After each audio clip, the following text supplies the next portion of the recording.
Here are 10 simple tips for making better portraits.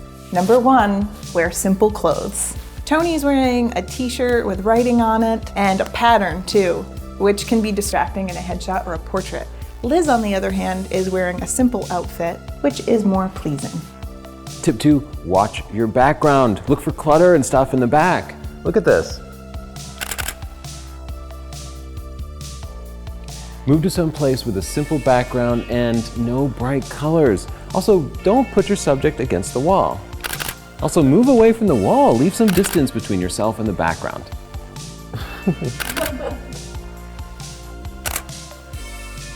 Step back and zoom in. Getting close to your subject exaggerates their features.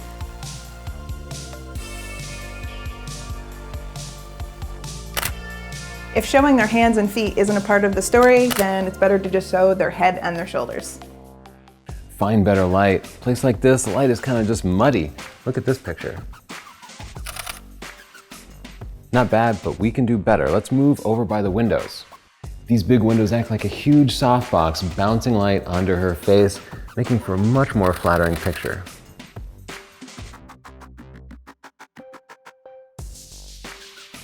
Have your subject turn their head and shoulders. A straight-on square portrait can be very cold. So Liz, just slightly turn to the side, and it narrows their shoulders too, is more flattering. For a more friendly and feminine portrait, have your subject tilt their forehead towards you.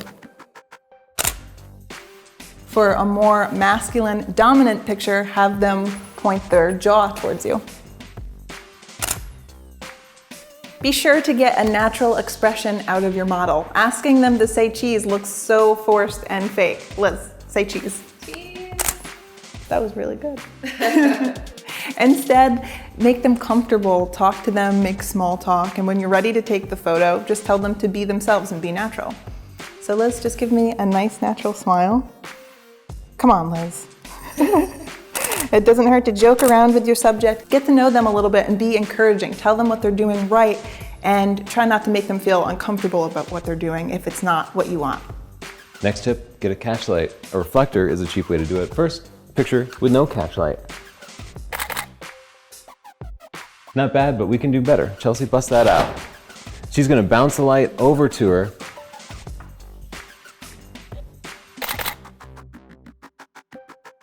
Maybe hold it even a little closer, Chelsea. If you don't have somebody to hold a reflector, you can bust out a flash, but don't use that on-camera flash. Instead, put one on your camera, an external flash. They don't have to be expensive. And put this little card up and bounce it off the ceiling. Try this out.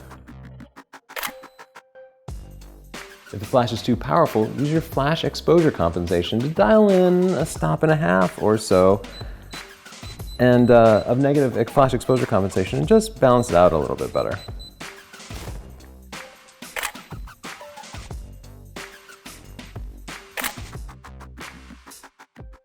Get a new lens. We've already shown you that your kit lens works fine, but investing in a 50mm 1.8 will give you beautiful background blur and nicer results.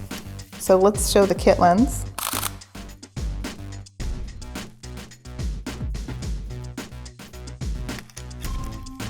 And now using the Sony 50-1.8.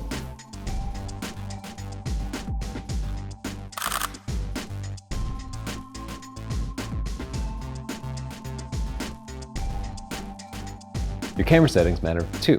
If you don't have a portrait mode, put your camera into aperture priority mode and select the lowest f-stop your lens supports.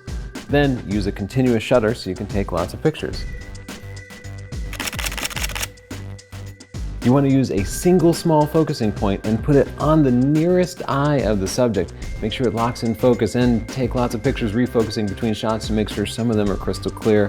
Sometimes if you really blur that background, you might think that stuff is out of focus, but it's not.